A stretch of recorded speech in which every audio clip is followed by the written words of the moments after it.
சென்னை ராயபுரம் ஆடுதொட்டி சாலையில் அதிமுக சார்பில் மகளிர் தினத்தை ஒட்டி புரட்சித் தலைவி ஜெயலலிதாவின் 77வது பிறந்தநாள் விழா நடைபெற்றது.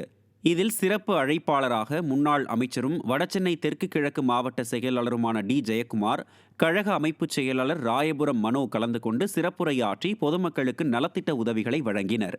நிகழ்ச்சியில் பேசிய முன்னாள் அமைச்சர் ஜெயக்குமார், மதுபான ஊழலில் சிக்கிய 10 ரூபாய் பாலாஜியால் திமுக ஆட்சி முடிவுக்கு வரும் என சூளுரைத்தார்.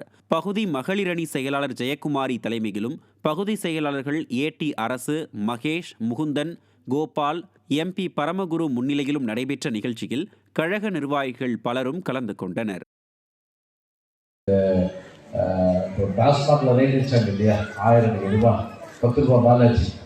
அதனால் அந்த 10 ரூபாய் பாலாஜி கேஸ்லேயே இப்போ ஆட்சி போயிடும். எப்படி சொல்கிறேன்னா, சென்டிமெண்ட்டாக பாருங்கள், டெல்லியில் கெஜ்ரிவால் ஆட்சி வராமல் போனதுக்கு என்ன காரணம்? மதுபான போகுது. சத்தீஸ்கரம் அதுலேயும் போச்சு. லாஸ்ட்டில் இவனுக்கு யமனா போகுது. அதனால் கண்டிப்பாக 2026 இவங்க ஆட்சிக்கே வர போகிறது கிடையாது. மகளிர் பணம் கொடுத்தீங்கன்னா என்ன சொத்து எழுதி வச்சுக்கோங்க.